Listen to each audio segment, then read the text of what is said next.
আসসালামু আলাইকুম। আপনাদের এলাকায় এমপি সাহেব আইছে, একটু কথা বলেন। ওয়ালাইকুম আসসালাম ওয়া রাহমাতুল্লাহি ওয়া বারাকাতুহু।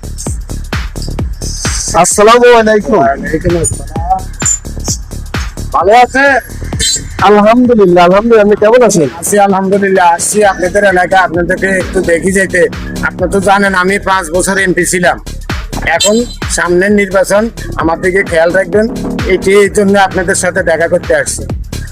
বাহ, এমপি সাহেব, বিগত 5টি বছর আপনাকে কখনো একটি মুহূর্তের জন্য আমরা আপনাকে দেখি নাই, আর নির্বাচন আইছে, এখন আপনি আমাদের খেটে খাওয়া দিন মজুর মানুষের কাছে আইছেন। আমরা কি দিতে পারি আপনাকে বলেন?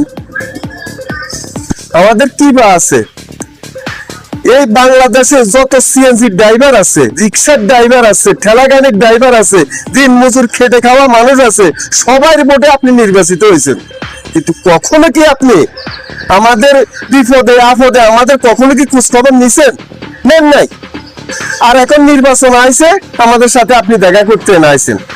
ওয়ালাইকুম ভাই, এদিকে আসেন। আপনাদের এলাকায় এমপি সাহেব আছে, একটু নামেন। আপনাদের এলাকায় এমপি সাহেব আছে। আসসালামু আলাইকুম ওয়া রাহমাতুল্লাহ।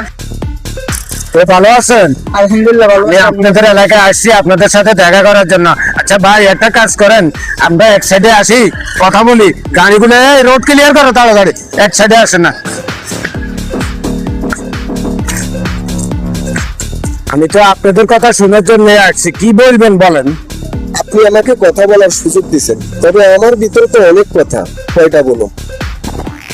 সিএনজি ড্রাইভার, রিক্সার ড্রাইভার, ঠেলা গাড়ির ড্রাইভার, কৃষক, শ্রমিক, এরাই দিন মজুর খেটে খাওয়া মানুষ, এরাই আপনার জন্য রাজপথ কাঁপাইছে, আপনাকে নির্বাচিত করছে। কিন্তু কখনো আপনি একটা বারো এদের খোঁজ খবর নেন নাই। আচ্ছা, পিছে যাই হয়েছে এগুলো বাদ দেন। এখন আমি আপনাদের পাশে আছি, থাকবো। আপনারা আমাকে নির্বাচিত করবেন, এটাই আপনাদের কাছে আমার দাবি। এমপি সাহেব, সত্যিকারের গরিব সরকারি অনুদান থেকে বঞ্চিত। কারণ কি জানেন? কারণ তাদের কাছে টাকা নাই, গরিবের কাছে। আপনাদের সরকারি কার্ডগুলিও টাকা দিয়ে কিনে নিতে হয়। আচ্ছা, আপনারা আমার পাশে থাকবেন, আমাকে নির্বাচিত করবেন, এটাই আপনাদের কাছে আমার দাবি।